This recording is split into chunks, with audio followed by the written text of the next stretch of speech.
Never expected his small food cart on Nexus Station to change the entire galaxy. He was just a human trying to make enough credits to survive in a universe where his species was considered young and unimportant. The great alien civilizations looked at humans like curious pets. They tolerated Earth's presence in the Galactic Council but never took them seriously. Humans had nothing special to offer. Their technology was borrowed. Their ships were slow. Their weapons were weak. Or so everyone believed until started cooking. The Nexus Station was the largest trading hub in 3 sectors. Millions of beings from hundreds of species walked through its corridors every day. Food courts stretched for kilometers, offering nutrition-paced and synthesized meals from every corner of known space.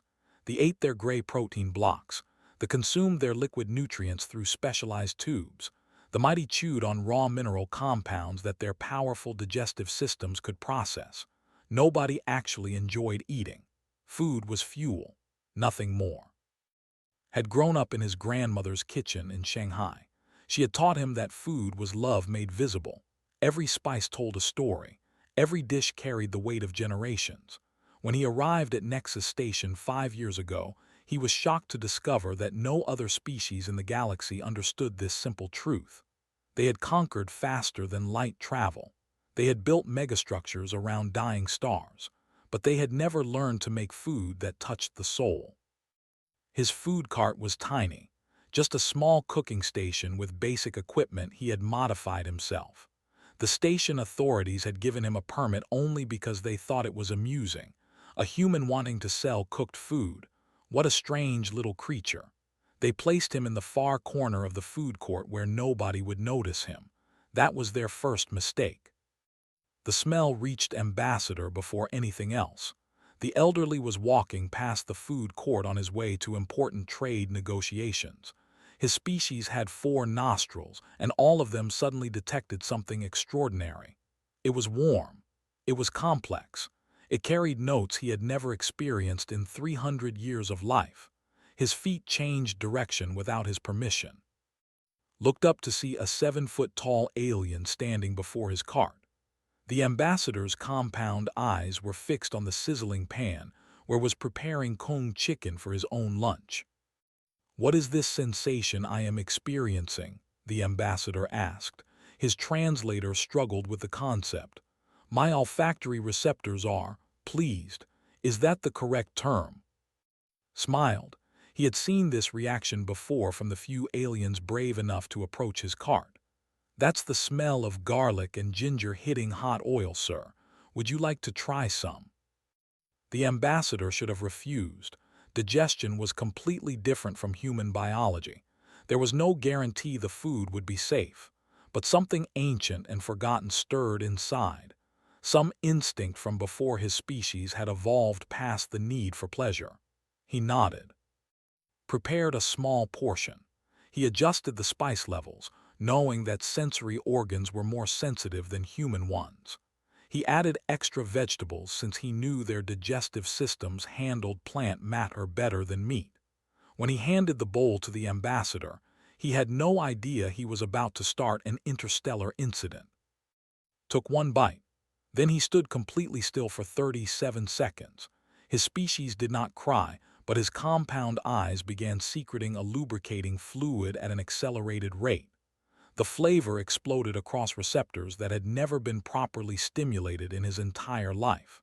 The texture created sensations his brain could barely process. The warmth spread through his body like a gentle sun. "By the ancient hive mothers," he whispered, "what have you done to me?" The ambassador missed his trade negotiations that day. He stayed its cart for 6 hours, trying every dish the human could prepare. Word spread through his delegation, then to other delegations. Within a week, had a line stretching 3 corridors long. Within a month, he had received 17 offers to become a private chef for various alien nobles. Within a year, he had accidentally created the biggest diplomatic crisis the galaxy had ever seen. The problem was simple. Every powerful alien who tasted its cooking became obsessed. The High General demanded that Earth provide 10,000 human chefs immediately. The Trade Federation offered to pay any price for exclusive access to Terran spices. The collective formally requested that cooking be added to the list of essential technologies shared between species. When Earth's tiny diplomatic team explained that they could not simply manufacture chefs or force their citizens to work for alien governments, things got complicated. Senator All of the Empire stood before the Galactic Council. His scales were flushed with agitation. "The humans are hoarding a resource of immense value," he declared. "Their refusal to share cooking knowledge is an act of economic warfare."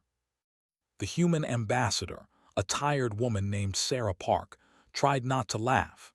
50 years ago, these same aliens had debated whether humans were intelligent enough to deserve council membership. Now they were accusing Earth of warfare because of food. "Cooking is not a resource," she explained patiently. "It is an art form.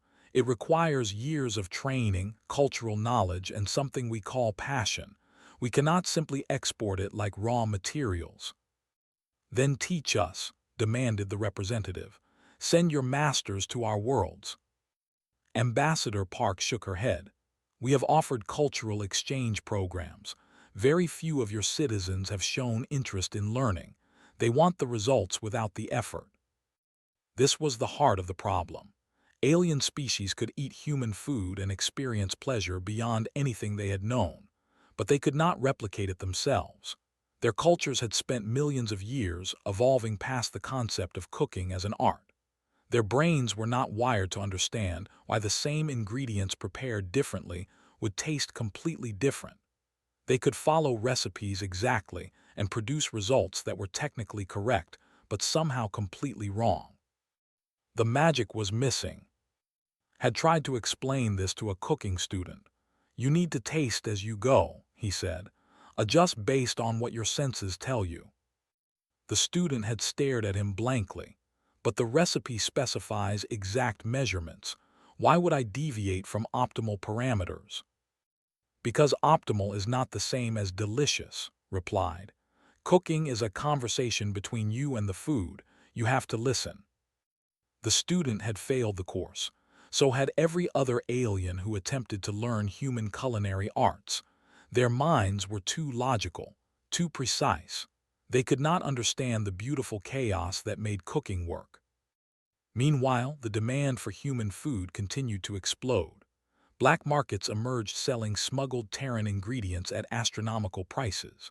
A single bottle of soy sauce was worth more than a small spacecraft. A kilogram of proper Italian pasta could buy a house on most alien worlds. Earth found itself in possession of the most valuable trade goods in the galaxy, and they had no idea what to do with it. The Earth government established the Terran Culinary Corps.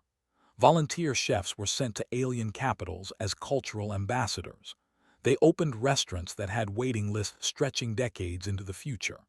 They hosted cooking shows that attracted viewership numbers previously reserved for planetary sporting events. A simple human grandmother demonstrating how to make proper chicken soup became the most famous celebrity in 3 galactic sectors. Watched all of this from his original cart on Nexus Station. He had refused every offer to expand, to franchise, to become something bigger. He still cooked every meal himself. He still used his grandmother's recipes. The only change was that he now had armed guards provided by station security, because assassination attempts from jealous competitors had become a real concern. One evening, an unusual customer approached his cart.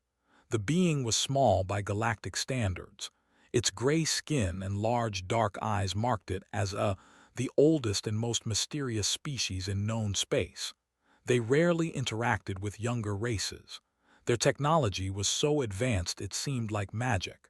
Their motives were completely unknowable. The said, its voice resonated directly in his mind. "We have watched you with great interest." Felt a chill run down his spine. "Would you like to try some food? We do not eat in the way your species understands, but we perceive. We analyze. We have studied your cooking for one of your years. We have finally understood something important." The alien leaned closer. Its dark eyes seemed to contain entire galaxies. Your species has done what no other has managed in the billions of years the galaxy has harbored intelligent life. You have kept something precious alive, something all of us lost long ago in our evolution toward perfection. You call it passion, soul, heart. We had other names for it once, but we forgot them along with the feeling itself. Did not know what to say, the continued. The Galactic Council debates trade agreements and export quotas. They do not understand. Your cooking cannot be bottled or sold or stolen. It is a window into what makes humans different. Not your technology or your strength, but your ability to create beauty from chaos, to find meaning in simple acts, to love through action rather than words. The step back. We will ensure no harm comes to your people, not because of treaties or politics, but because you have reminded us of something we needed to remember. The galaxy is fortunate that you have finally arrived. Then it was gone, vanishing as if it had never been there at all. The next morning, the Galactic Council received a formal communication from the collective. It was the first time they had addressed the younger races in 4,000 years. The message was short. Humanity is under our protection. Their cultural treasures, including their culinary arts, are to be respected and preserved. Any species that threatens or exploits them will answer to us. This is not negotiable. The debate over human cooking ended that day. Earth was suddenly the most important small planet in the galaxy. Trade negotiations began immediately, but now humans held all the power. They set the terms.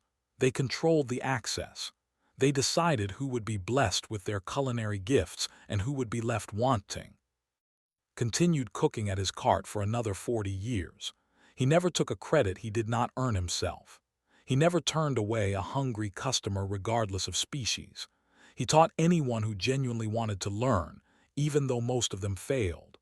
And every night, he sent a silent thank you to his grandmother, who had shown him that the simplest acts of creation could change everything. The galaxy had finally learned what humans had always known. Food was not fuel. It was love made visible. And love, as it turned out, was the most powerful force in the universe.